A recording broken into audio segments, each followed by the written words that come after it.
Good morning students, welcome to the TSN school. आज हम आपकी हिंदी व्याकरण की पुस्तक वनिशा का पाठ 18 पढ़ेंगे, जो कि है पद परिचय यानी कि पार्सिंग। पद परिचय समझने से पहले शब्द, पद और पद परिचय में अंतर समझते हैं। सार्थक ध्वनि समूह शब्द कहलाता है। वहीं शब्द जब व्याकरण के नियमों में बनकर वाक्य में प्रयुक्त होता है तो पद बन जाता है, और वाक्य में प्रयुक्त पदों का व्याकरणिक परिचय देना पद परिचय कहलाता है। यानी उस पद का परिचय, जिस तरह हम अपना परिचय देते हैं, ठीक उसी तरह वाक्य में जितने शब्द होते हैं उनका भी परिचय होता है, तो उनका परिचय देना ही पद परिचय कहलाता है। और उनका परिचय किस तरह से दिया जा सकता है?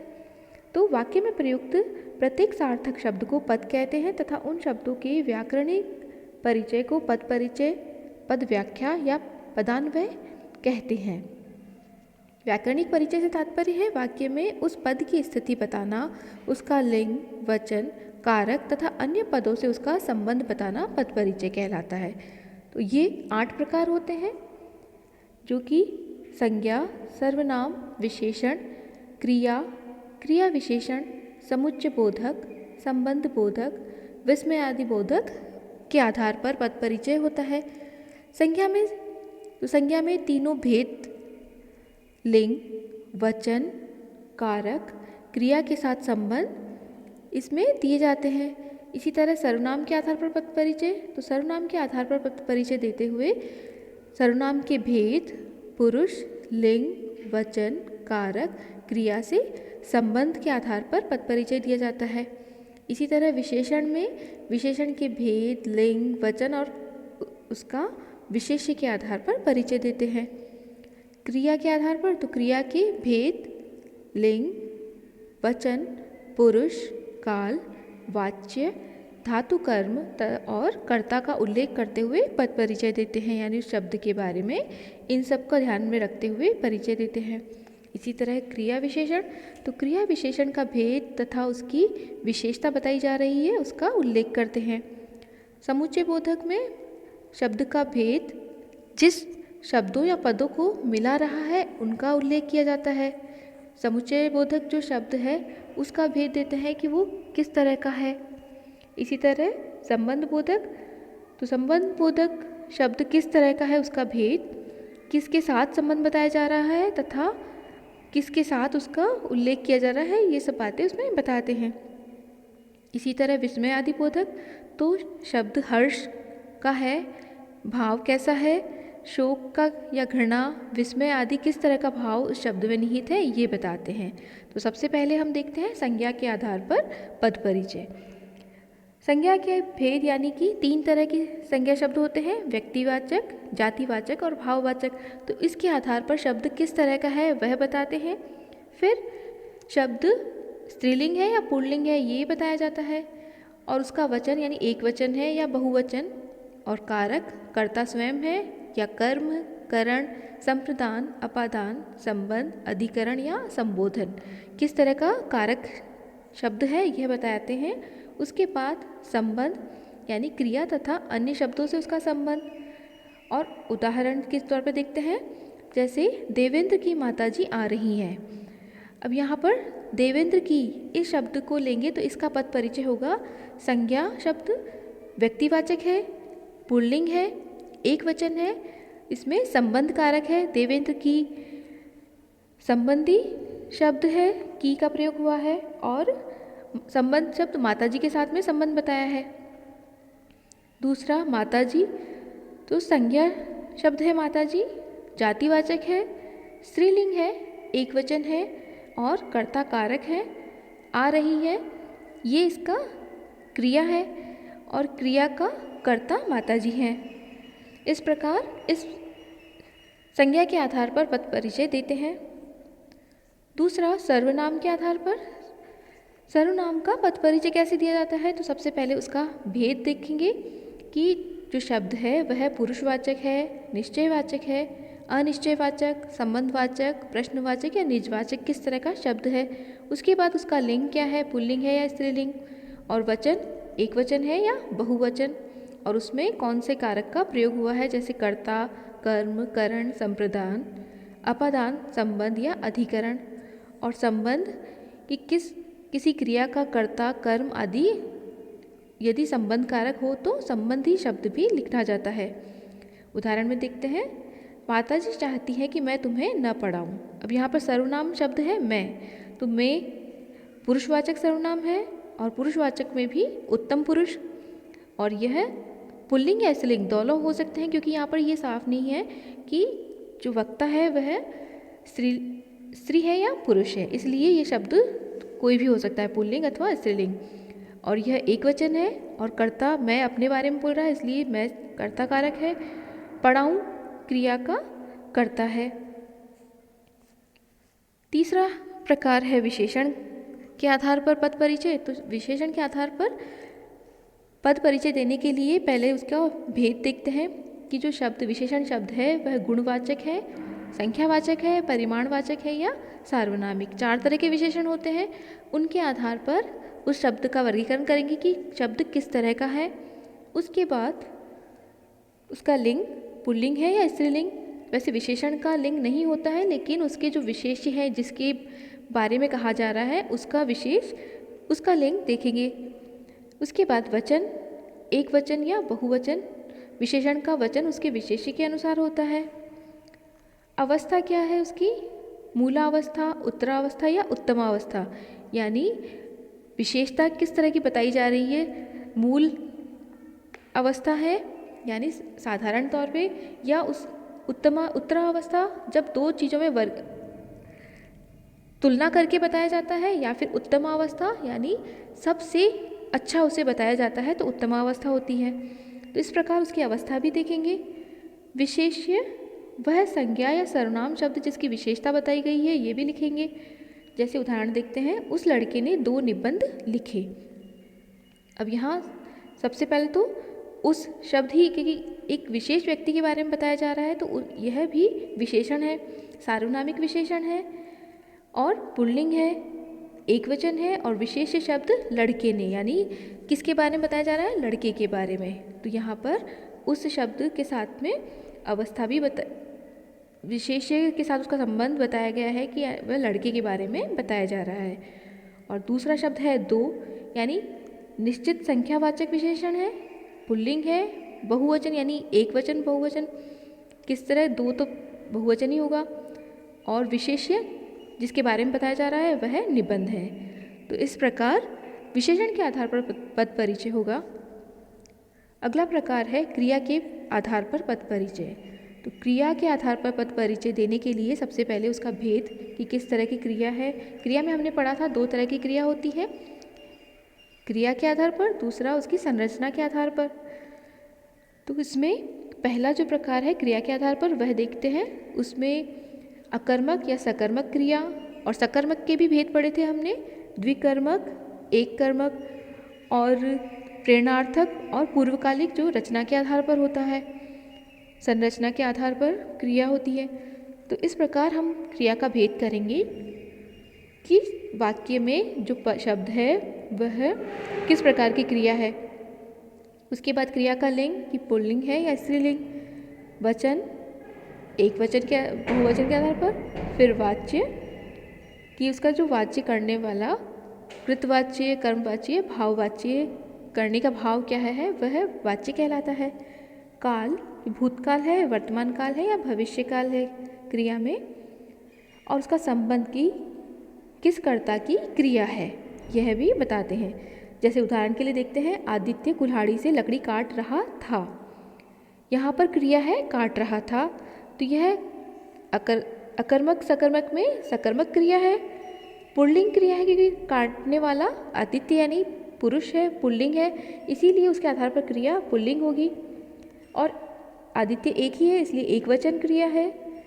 कृतवाच्य है, भूतकाल है यानी कर रहा था, और यहाँ पर इसका कर्ता आदित्य है, यानी इसका कर्ता से संबंधी बताते हैं क्रिया का, तो यहाँ कर्ता आदित्य हुआ। अगला क्रिया विशेषण का पद परिचय। अभी तक हमने विशेषण पढ़ा था, 4 तरह के विशेषण पढ़े थे, लेकिन जो क्रिया है उसकी भी विशेषता होती है, इसीलिए उसे क्रिया विशेषण कहते हैं और उसके आधार पर पद परिचय भी किया जाता है। तो क्रिया विशेषण का भी भेद होता है कि जो विशेष्य शब्द है वह कालवाचक है, स्थानवाचक है, रीतिवाचक या परिमाणवाचक। किस तरह का? 4 तरह के क्रिया विशेषण होते हैं जो कि हमने पढ़े थे। इनमें किस तरह की क्रिया है और उसके बाद ये विशेष्य, तो वह क्रियापद जिसकी विशेषता बताई जा रही है। तो क्रिया किस तरह की है? तेज कार्य करना, धीरे करना, इस तरह के शब्द रीतिवाचक होते हैं। आज, कल, परसों ये कालवाचक, और स्थानवाचक यहाँ, वहाँ, इधर, उधर, यह स्थानवाचक क्रिया होती है। उदाहरण देखते हैं। मोहन आज धीरे धीरे चल रहा था। यहाँ पर क्रिया विशेषण शब्द सबसे पहले तो आज, तो कालवाचक क्रिया विशेषण है क्योंकि आज, कल, परसों काल बताते हैं। चल रहा था क्रिया के होने का समय बता रहा है कि कब हो रही थी क्रिया, तो आज यानी कि कालवाचक विशेष क्रिया विशेषण में क्रिया हो रही थी। धीरे धीरे जो कि रीतिवाचक है, रीति काम किस तरह से हो रहा है उसकी विशेषता बता रही है। चल रहा था क्रिया के होने का तरीका बता रहा है इसलिए। अगला संबंधबोधक का पद परिचय। शब्द ऐसे भी होते हैं पद वाक्य में जो संबंधबोधक होते हैं। संबंधबोधक के पद परिचय में संबंधबोधक तथा उसके संबंधी शब्द बताने चाहिए। उदाहरण के लिए, ज्वर के कारण माताजी से उठा नहीं जा रहा था। तो यहाँ पर के कारण संबंधबोधक शब्द है, तो संबंधबोधक कारणवाचक है जो कि ज्वर शब्द के साथ पूरे वाक्य को जोड़ रहा है। इस तरह से इसका पद परिचय दिया जाता है संबंधबोधक का। अगला समुच्चय बोधक का पद परिचय। तो समुच्चय बोधक का पद परिचय करते समय भेद तथा उन शब्दों का वाक्यों को लिखना चाहिए जिनसे वह मिलाता है। जैसे सुमन और राजेश माला गूंथ रहे थे। यहाँ पर जो समुच्चय बोधक है यानी दो पदों को मिलाने वाला जो शब्द है वह है और समुच्चय बोधक यानी योजक सुमन और राजेश जो पद है शब्द है उन्हें जोड़ रहा है, इसीलिए इसका समुच्चय बोधक शब्द का पद परिचय होगा। अगला विस्मय बोधक पद। तो विस्मय बोधक पद परिचय, विस्मय बोधक अवयव का पद परिचय करते समय विस्मयादि बोधक तथा उससे प्रकट होने वाले भाव को लिखना चाहिए कि किस तरह का शब्द है और उससे कैसे भाव प्रकट हो रहे हैं। जैसे उदाहरण के लिए, हाय मार डाला। यहाँ पर हाय विस्मयादि बोधक शब्द है और यह शोक को प्रकट कर रहा है, यानी विस्मय जो बोधक है उससे शोक का भाव प्रकट हो रहा है। तो इस तरह से विस्मयादि बोधक का पद परिचय दिया जाता है। अब कुछ उदाहरण देखते हैं पद परिचयों का। पहला है, मैंने महान विदुषियों का सम्मान किया। अब यहाँ सबसे पहले लेते हैं मैंने शब्द। मैंने पुरुषवाचक उत्तम पुरुष है, सर्वनाम है क्योंकि संज्ञा शब्द के स्थान पर प्रयुक्त हुआ है, पुल्लिंग है या स्त्रीलिंग इसका बताया नहीं गया है, इसीलिए ये दोनों लिखे जाएंगे। पुल्लिंग भी हो सकता है या स्त्रीलिंग भी, दोनों में मान्य है ये है। एक वचन है, कर्ता कारक है क्योंकि जिसने कार्य किया वह कर्ता होता है, तो कर्ता कारक और क्रिया का कर्ता मैंने है। दूसरा शब्द है महान जो कि गुणवाचक विशेषण है, स्त्रीलिंग क्योंकि विदुषियों के साथ में लिया जा रहा है। बहुवचन विदुषियों जो बहुवचन है और विदुषियों विशेष्य का विशेषण है। तीसरा विदुषियों का, तो यहाँ पर जातिवाचक संज्ञा है क्योंकि ये विदुषी जो संपूर्ण जाति का बोध करा रहा है। अन्य पुरुष है क्योंकि किसी और के बारे में बोला जा रहा है। स्त्रीलिंग शब्द है विदुषी शब्द और यह बहुवचन है और संबंध कारक है क्योंकि इसके साथ में का प्रयोग हो रहा है। अगला शब्द सम्मान जो कि भाववाचक संज्ञा है, पुल्लिंग शब्द है, एक वचन है, अन्य पुरुष है, कर्म कारक है इसमें और क्रिया का कर्म है।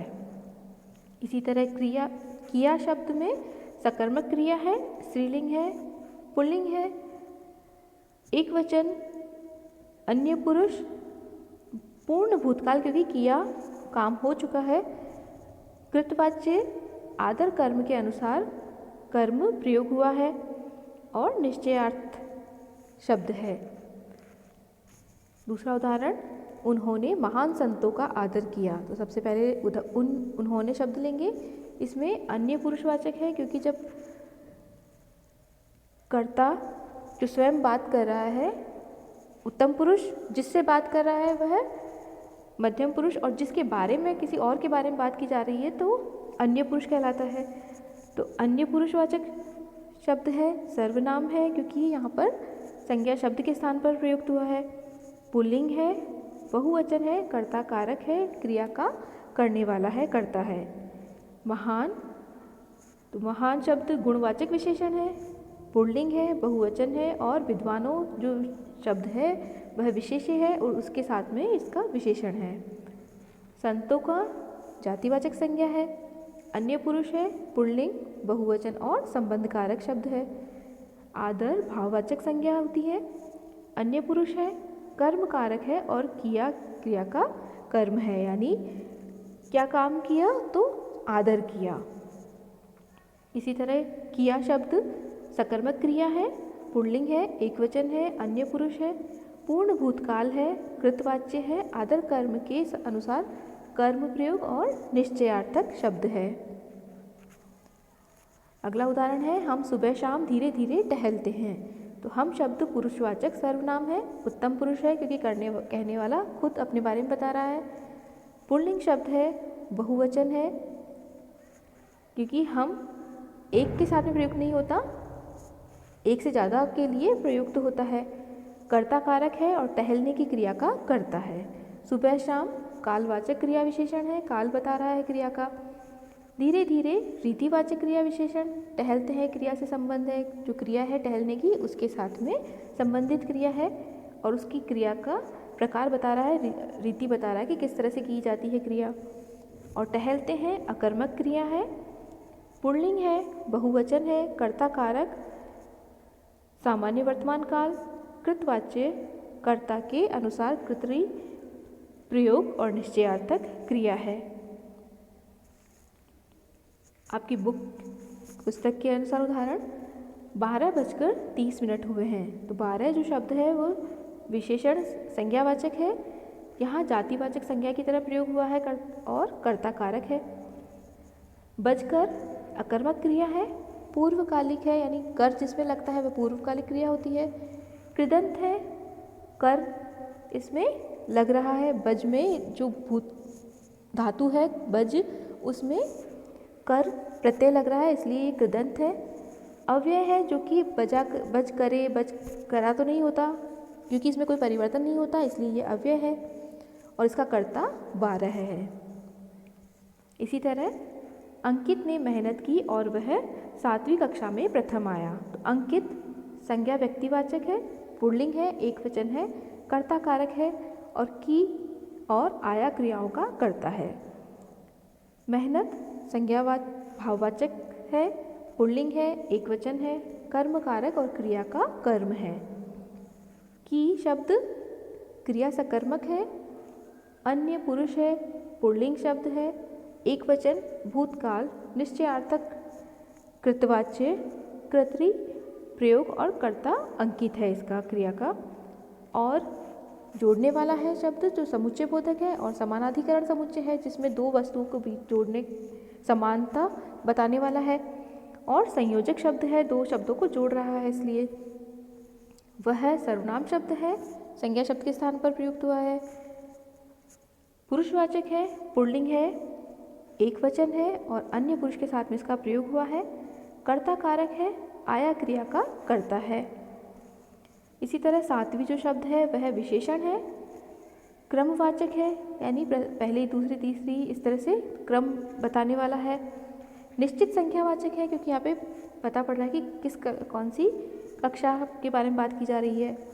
स्त्रीलिंग शब्द है, एक वचन है, मूलावस्था है, कक्षा विशेष का विशेषण है यानी 7वीं, इसमें कोई भी तुलना नहीं की जा रही है, न इसे श्रेष्ठ बताया जा रहा है, इसीलिए मूल अवस्था है। कक्षा में संज्ञा जातिवाचक है, स्त्रीलिंग है, एक वचन और अधिकरण कारक है।